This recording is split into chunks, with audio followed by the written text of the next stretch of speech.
رجیم بسم اللہ الرحمن الرحیم۔ انصاف نامے کا باب ہشتم یعنی 8واں باب، تارکان ہجرت سے میل جول کرنے اور صادقین کی صحبت کو چھوڑ کر تارکان ہجرت کی طرف آنے کے بیان میں، اور مہدی علیہ السلام نے ان کے متعلق جو کچھ فرمایا ہے تمام اشخاص کو معلوم ہے۔ تو یہ چیپٹر کا جو نام رکھا گیا ہے، آپ اس سے پہلے کیا جو چیپٹر تھا وہ پڑھے ہیں کہ جو ہجرت نہیں کرتا اس کے اوپر جو منافقت کا حکم تھا اس بارے میں تھا۔ اور یاد رکھیے یہ تمام جو ہے تارک دنیا کے واسطے جو ہے جو نقلیات جمع کیے گئے ہیں، ایک تارک دنیا اگر ہجرت کرتا ہے نہیں کرتا ہے اس کے متعلق جو کہا گیا، اور ایک تارک دنیا اگر جو ہے ہجرت نہیں کرنے والے سے جو ہے جا کے ملتا ہے یا جو ہے کاسبین سے ملتا ہے، اس کے گھر جاتا ہے، اس کی دعوت کو جاتا ہے، تو تمام جو ممانعات ہے اور جو کرنا جو نہیں کرنا ایک فقیر کے واسطے وہ جو ہے اس کتاب میں رکھا گیا ہے۔ تو یہاں پہ تارکان ہجرت سے کاسبین کی تعلق سے بات نہیں ہو رہی، وہ شخص جو ترک دنیا کرا، اسلام تابعین کا زمانہ ہے، یہ صحابہ کا وہ اسٹرکٹ دور چل رہا ہے، ایک دم سنہرا دور ہے، حقیقی بالکل سچا جو دین مہدی ہے وہ دیکھنا ہے تو آپ کو انصاف نامہ مل جائے گا، کیونکہ وہ صحابہ کا جو ہے جو رول ہے، صحابہ کا جو مذہب ہے، جو ان کا دن جو ان کی رات ہے وہ پیش کی جا رہی۔ تو اس وقت صاف صاف یہ بات ہے، اور یہ جو رولس رہتے یہ اصل جو ہے تا قیامت رہتی۔ ہم یہ نہیں کہہ سکتے کہ بھائی وہ زمانے کے تعلق سے تھا، یہی زمانے کے تعلق سے ہے، آپ نہیں کر سک رہے تو ہم قصوروار ہیں،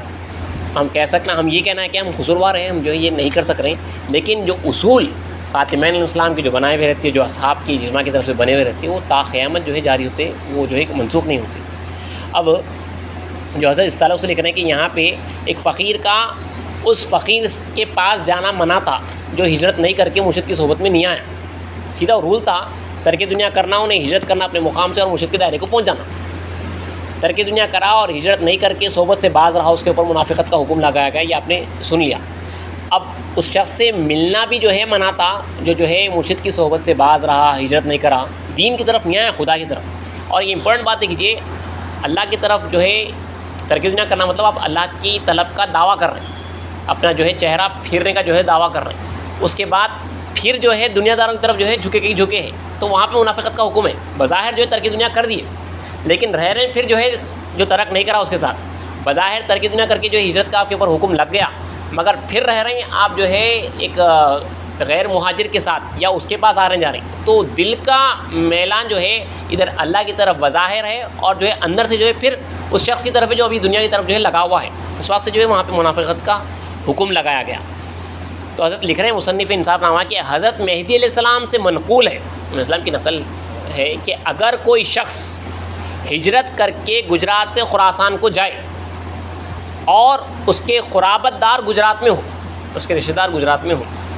اور اس کی دلی توجہ قرابت داروں کی طرف ہو، گجرات کی طرف ہو، تو وہ شخص ظالموں میں سے ہے، ظالموں سے اس نے جو ہے اپنے اوپر ظلم کیا، کیونکہ بظاہر تو جو ہے نکل گیا، لیکن دل میں جو ہے اپنے رشتہ داروں کی، اپنے آبا و اجداد کی، اپنے گھر والوں کی، اپنے وطن کی، جو مطلب اللہ کے علاوہ غیر خدا کی یاد اس کے دل کو جو ہے ستا رہی،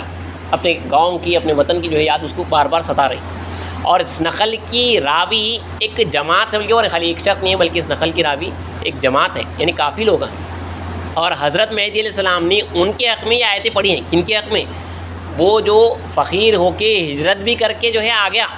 مگر اس کا دل جو ہے اپنے اس وطن کی طرف ہے جہاں پہ وہ لوگ اس کے رشتہ دار رہتے ہیں۔ تو یہ بہت بڑا چیلنج ہے، دیکھیے دل کا جو تعلق ہے یہ جو ہے پوری طرف اللہ کی طرف پھرنا۔ انی وجہت وجہی للذی فطر السماوات والارض حنیفا وما انا من المشرکین، جو کہہ رہے ہیں ابراہیم علیہ السلام، اور ہمیں دین ابراہیم کی طرف جو پھرنے کا حکم دیا ذرا، میں نے اپنے چہرے کو اللہ کی طرف کر لیا، تو خالی یہ چہرہ نہیں ہوتا، وہ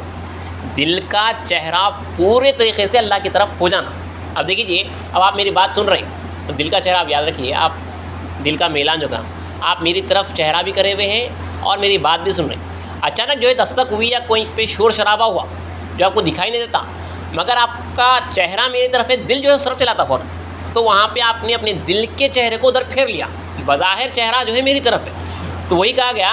کہ مومن حقیقی وہی ہے جو اپنا ظاہر اور باطن دونوں طرف جو ہے دل کا چہرہ جو خدا کی طرف کر دے،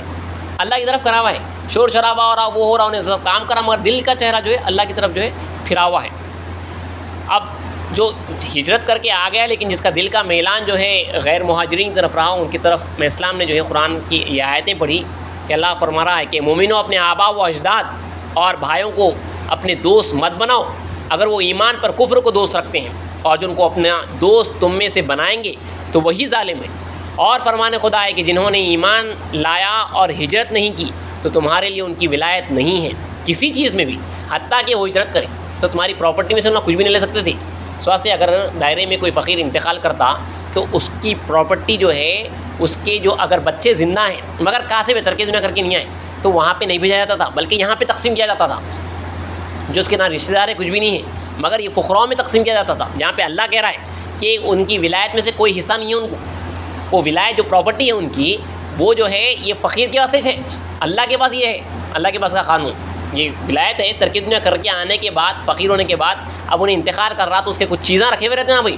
اس کا جو سرمایہ رکھا ہوا رہتا وہ جو ہے اس کے بچوں کو نہیں بھیجایا جاتا تھا، بلکہ دائرے میں جو ہے تقسیم کر دیا جاتا تھا۔ اس کے اوپر جو ہے عین قرآن مجید کی آیتیں ہیں، یہ 10ویں پارے کی جو ہے آیتیں ہیں۔ اور آگے اللہ تعالیٰ کا قول ہے کہ تم ان میں سے کسی کو دوست مت بناؤ جب تک وہ اللہ کی راہ میں ہجرت نہ کرے۔ نقل ہے حضرت مہدی علیہ السلام نے فرمایا کہ خدا تعالیٰ کے 1000 طالبوں نے ترک دنیا کر کے خدا تعالیٰ کی راہ اختیار کی۔ اور دیکھیے جی، حقیقت میں جو اللہ کا راستہ ہے، خدا کو جو پانے کا راستہ ہے، خدا کو جو ملنے کا راستہ ہے، وہ اتنا آسان نہیں ہے جو خدا ملنا۔ تو اسلام بول رہے ہیں 1000 مثال دیے ہیں، 1000 طالب علم مولانا نے ترک دنیا کر کے خدا تعالیٰ کی راہ اختیار کی۔ فرشتوں کو فرمان ہوا، فرشتوں کو اللہ کا حکم ہوا کہ دنیا جیسی کچھ ہے آراستہ کر کے دکھاؤ۔ اصل کماتا جب انہیں ترک دنیا کر کے نکلتا تب اس کے اوپر جو ہے دنیا بھیجی جاتی۔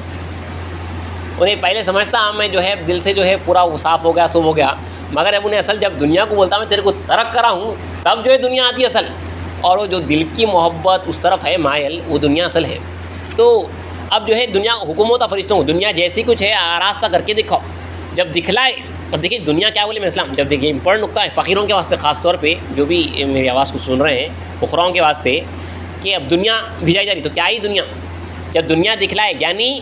فتوح اور رجوع ان کو بہت ہونے لگی۔ فتوح یعنی پیسہ مال وغیرہ، رجوع لوگاں جو ہے ان کو بہت چاہنے لگے، بہت محبت کرنے لگے، ان کی طرف جھکنے لگے، ان کے آگے جو ہے ان کی بات سننے، ان کے پیراں پڑھنے، اس طرف مخلوق آ گئی تو یہاں پہ نہیں چلا جاتا، پھسل جاتا۔ آپ ہمارے گھر کو آؤ خنکار، ان کے پیراں پکڑ پکڑ کے لے کے آ رہے ہیں، آپ کے قدم سے جو ہے ہمارا گھر جو ہے روشن ہوگا، منور ہوگا، برکت ہوگی، آپ کے بغیر یہ کام کچھ بھی نہیں ہو سکتے۔ یہ رجوع ہے، فتوح جو کچھ کے جو ہے انہیں اپنا پیسہ وغیرہ رکھتا، لاتا ہے نچھاور کرتے چلا جاتا، تو دنیا اس کو کہا گیا۔ میں اسلام کو فرمانے دیکھیے اللہ نے فرشتوں کو حکم دیا کہ دنیا جیسی کچھ ہے آراستہ کر کے ان کو دکھاؤ، تو کیا ہی وہ فتوح اور رجوع، یہ دو چیزاں جو ہے فقیر کو جو اللہ کے راستے میں اختیار نکلتا، یہ دو آتے، اس کو پہلا جو ہے یہ آتا فتوح اور رجوع ان کو بہت ہونے لگے۔ تو میں اسلام فرما رہے ہیں 1000 میں سے 900 دنیا کی طرف متوجہ ہوئے اور لپٹ گئے، 900 جو ہے اس میں ہلاک ہو چلے گئے، وہ لوگوں میں، مخلوق میں اور پیسے میں، مال کے اس میں جو ہے یہ 900 جو ہے تارکان دنیا اس طرف متوجہ ہو گئے، اللہ سے جو ہے ہٹ گئے، لوگ نکلے تھے مگر خدا کے واسطے وہ آزمائش میں ہٹ گئے۔ بس خدا تعالیٰ کی راہ پر 100 طالب رہے، 100 جو ہے بچے ہوئے رہے۔ پھر فرمان ہوا، یعنی اللہ کا فرمان ہوا کہ ان کو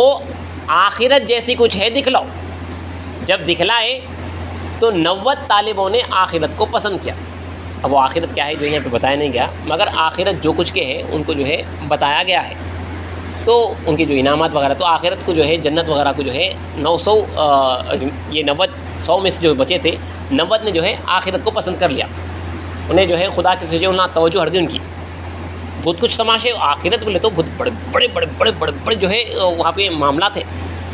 تو آخرت جیسی کچھ ہے دکھلاؤ۔ جب دکھلائے تو 90 طالبوں نے آخرت کو پسند کیا۔ 10 اشخاص خدا تعالیٰ پر رہے، 10 بچے، انہوں نے کہا کہ ہم کو دنیا اور آخرت سے کام نہیں، ہم خدا کے طالب ہیں، ہم اللہ کے طالب۔ اب دیکھیے اب یہاں پہ اب نیکسٹ آزمائش کے فرمان ہوا کہ ان پر بلائے مقرر کرو، ان کے اوپر اب جو ہے مصیبتاں، پریشانیاں جوڑ دیے جاتے ہیں، زلزلو بول کے الفاظ آئے قرآن مجید میں، زلزلہ ہلا دیے جاتے ہیں ان کو، ہر طرف سے تکالیف، پریشانیاں، بلائے ہر دو عالم ایک جا جمع کردن، پساراں عشق بازی نام کردن، دونوں جہاں کی بلاؤں کو ایک جگہ جمع کر دو، پس اس کو عشق بازی کا نام دے دو۔ جو شاعر کہتا ہے یہ عشق نہیں آساں ایک آگ کا دریا ہے، تو وہ واقعی میں جو ہے ایک آگ کا دریا ہے، اس کو جو ہے ڈوب کے جانا نہ تھا۔ یہ اسلام بھی جو ہے شعر پڑھے سو ہے بلائے ہر دو عالم کا آگے آ رہا ہے۔ تو اب لاسٹ میں 10 جو بچے تھے جو بولے دنیا بھی نہیں چاہیے آخرت بھی نہیں چاہیے، ان کے اوپر فرمان ہوا کہ ان کے اوپر جو ہے بلائے مقرر کرو۔ چنانچہ فرمایا علیہ السلام یعنی رسول اللہ نے فرمایا کہ تحقیق اللہ تعالیٰ آزماتا ہے مومنوں کو بلا نازل کر کے، جیسا کہ تم میں سے کوئی شخص سونے کو آگ پر رکھ کر کھوٹے یا کھڑے کو پرکھتا ہے۔ رسول اللہ فرما رہے ہیں اللہ جو ہے طالبوں کو کیسا آزماتا ہے، تو بلا نازل کر، بلا مصیبت کو بولتے ہیں، آزمائش کو بولتے ہیں، بلا نازل کر کے آزماتا ہے جیسا کہ تم میں سے، رسول اللہ فرما رہے ہیں، کوئی شخص سونے کو آگ پر رکھ کر کھوٹے یا کھڑے ہونے کا پرکھتا ہے۔ یہاں پہ وہ شعر آئے کہ بلائے ہر دو عالم دام کردن پسارا عشق بازی نام کردن، ایک لفظ یہاں پہ الگ ہے کہ دونوں عالم کی بلاؤں کو قرض کر لیا عاشقوں نے، اس کے بعد اس کا نام عشق بازی رکھا۔ پھر آگے میں اسلام فرما رہے کہ جب ان پر بلائیں مقرر کی گئی تو 9 اشخاص بلا سے بھاگ گئے، پس 1000 طالبوں میں سے ایک شخص خدا تعالیٰ پر رہا۔ 9 میں 10 میں سے جو ہے 9 جو ہے وہ بلا میں ہار گئے، نہیں 9 میں ہار گئے۔ ایک دوسری روایت ایک اور ایک نقل یہ ملتی ہے کہ مہدی موعود علیہ السلام کی ایک نقل میں دوسری کتاب میں ملتی ہے کہ 2 بچے تھے، ایک کو فرمان ہوا کہ کس طرح جو ہے پہنچا، تو اس نے کہا کہ جو ہے اپنے محنت مشقت سے دنیا آخرت وغیرہ سب کو جو ہے چھوڑتا ہوا جو ہے تیرے حضور پہنچا ہوں۔ تو دوسرے کو اس کو کہا گیا، انہیں اس کی نظر جو ہے خود کے اوپر تھی، اس کو جو دوزخ کے حوالے کرو، اس کی نظر جو ہے خود کے اوپر ہے، خود بھی نہیں جو ہے کفر عظیم ہے، اندر رہتی کہ میں کچھ ہوں، میں اپنی طرف سے پہنچا۔ اور دوسرے کو جب پوچھا گیا تو کہا کہ تیرے فضل سے محمد مصطفیٰ صلی اللہ علیہ وسلم کے وسیلے سے جو ہے یہاں تک پہنچا ہوں۔ تو وہ ایک کو دوزخ کے حوالے کیا گیا وہاں تک پہنچنے کے بعد، اور ایک کو جو ہے پردے ہٹا کے جو ہے اللہ اپنی دیدار سے مشرف کرا۔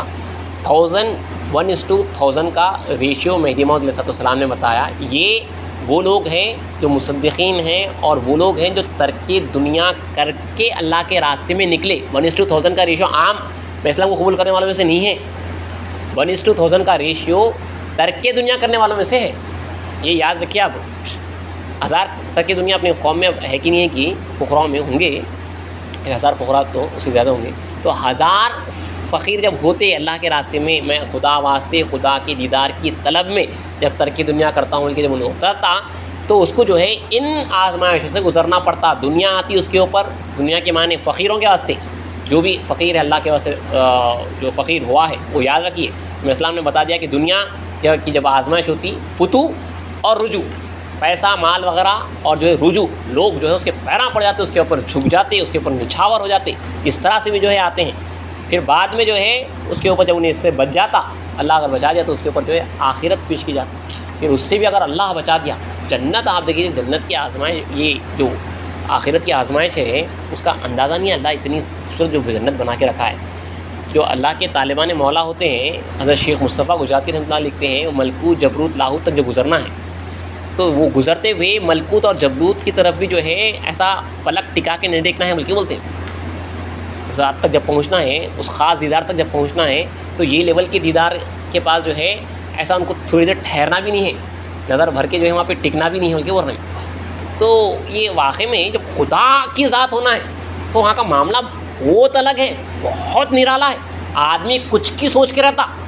کہ میں ایسا ہوں، کچھ پالوں گا، کچھ کر لوں گا، وہ ہو جاؤں گا، لیکن اس کا معاملہ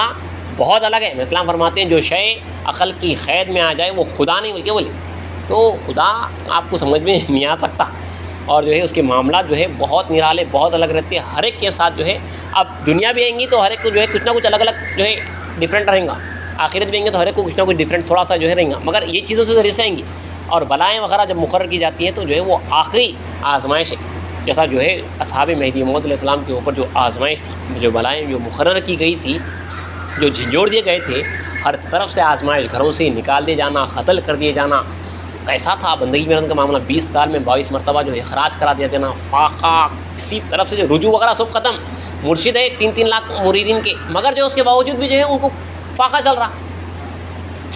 فاقہ جو ہے چل رہا، یہاں پہ کچھ بھی نہیں ہے تو جو بہت کچھ چلتے رہتا۔ تو یہ اللہ والوں کی نشانی ہے، وہاں پہ رجوع نہیں ہے، مطلب کچھ بھی نہیں ہے لوگوں کی طرف سے۔ تو جب اس میں سے جب کوئی بچ جاتا تو ایک کو جو ہے اللہ کا دیدار حاصل ہوتا، اللہ کی ذات حاصل ہوتی، جو محض اس کے فضل پہ منحصر ہے، نہ کہ ان تمام چیزوں سے وہ گزر کے آیا، بلکہ خدا بچا، بلکہ وہاں پہ بھی اگر آ کے انہیں بولا، اس کی نظر اگر اس کے اوپر ٹکی کہ میں بچ گیا، میں اپنی طرف سے آ گیا، وہ خودبینی کفر عظیم کہا گیا. یہ دوسری نقل میں ملتا کہ جو ہے 2 بچے تھے، ایک کو جو ہے دوزخ کے حوالے کیا گیا اور ایک کو جو ہے اللہ اپنی ذات سے مشرف کرا. تو یہاں پہ جو ہے اسلام کی وہ نقل ختم ہوئی، بعد میں دوسری نقل شروع ہو رہی. انشاءاللہ اگلی نشست میں وہ نقل پڑھی جائے.